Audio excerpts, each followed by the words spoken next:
কথাগুলো ঠিক যেন রূপকথার গল্প। বিশ্বাস করুন, ঠিক যেন রূপকথার গল্প। আর রূপকথা খুঁজে বেড়ানো আমার একটা নেশা, আর সেই নেশারটা নিয়ে আমি আবার এখানে আসবো।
হ্যালো।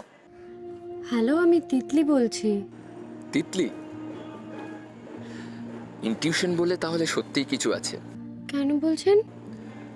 আমার কিরম যেন মনে হচ্ছিল আপনার কাছ থেকে একটা ফোন এলেও আসতে পারে। এরকম কেন মনে হলো আপনার? আমার মনে হচ্ছিল যে আপনি আমায় কিছু বলতে চান, কিছু জানাতে চান আমাকে। কিন্তু যদি আমি উল্টোটা বলি, মানে আমি জানতে চাই আপনার কাছ থেকে, কি? আপনি দ্বিতীয়বার আমাদের বাড়িতে কেন এলেন? বললাম তো, রূপমের সাথে দেখা করতে। ব্যাস, শুধু দেখা করতে এসেছিলেন? এর পেছনে আপনার অন্য কোনো উদ্দেশ্য ছিল না? এত কথা ফোনে হবে না, দেখা করতে পারবেন একবার? কি হলো? চেষ্টা করব। কোথায়, কখন, সেটা যদি একটু বলেন।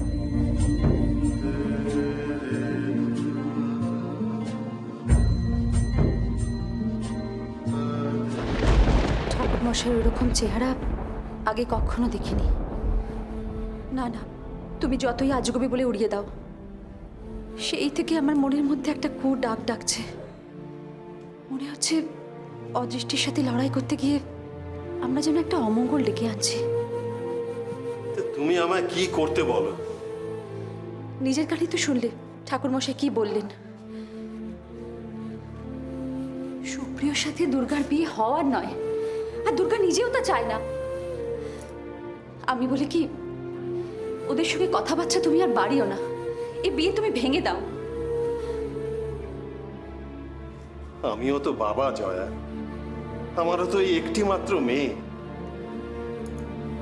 মেয়েটার মুখটা সব সময় থমথমে হয়ে থাকে, কথায় কথায় ওর চোখে জল চলে আসে। এসব কি আমারও ভালো লাগে বলো দেখি? কিন্তু কি করব, আমি তো কোনোদিনও ওর ইচ্ছের বিরুদ্ধে কখনো জোর করে ওকে কিছু করাইনি। তাহলে তাহলে বিয়ে কেন ভেঙে দিচ্ছ না? সুপ্রিয়র বাবার অতগুলো টাকার তাহলে কি হবে জয়া? এ বাড়ি সুদর্শন বাবুর কাছে বন্ধক রাখা আছে। অতগুলো টাকা দেওয়ার ক্ষমতা যে আমার নেই সে তো তুমি ভালো করেই জানো জয়া।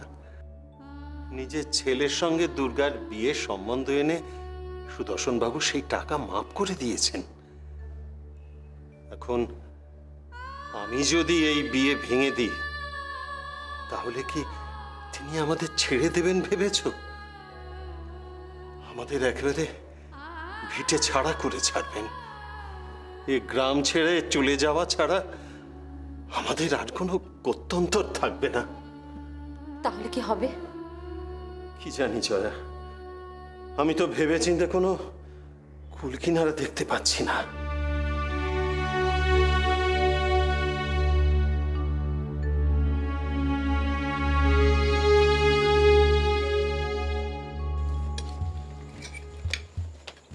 বাবা, আপনাকে একটু দেবো?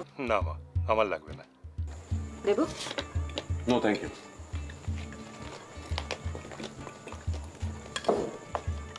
না আমাকে আর দিও না, আমি খেতে পারবো না।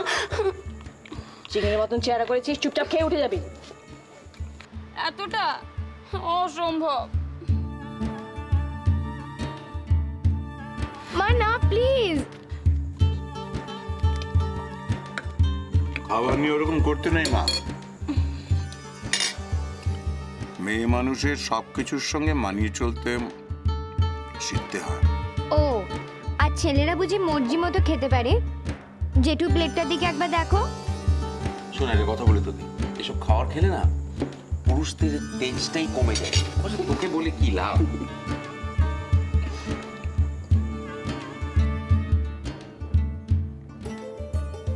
ছোটকা আজ কিছু খায়নি না?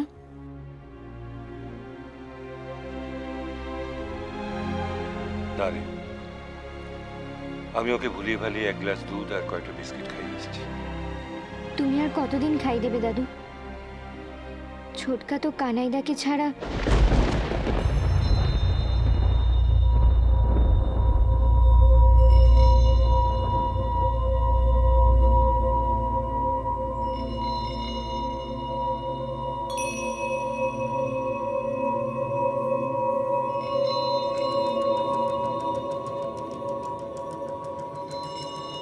আমি তোমাদের সবাইকে একটা কথা জানাতে চাই।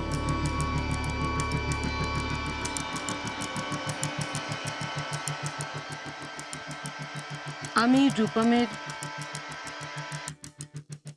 বিয়ে ঠিক করেছি।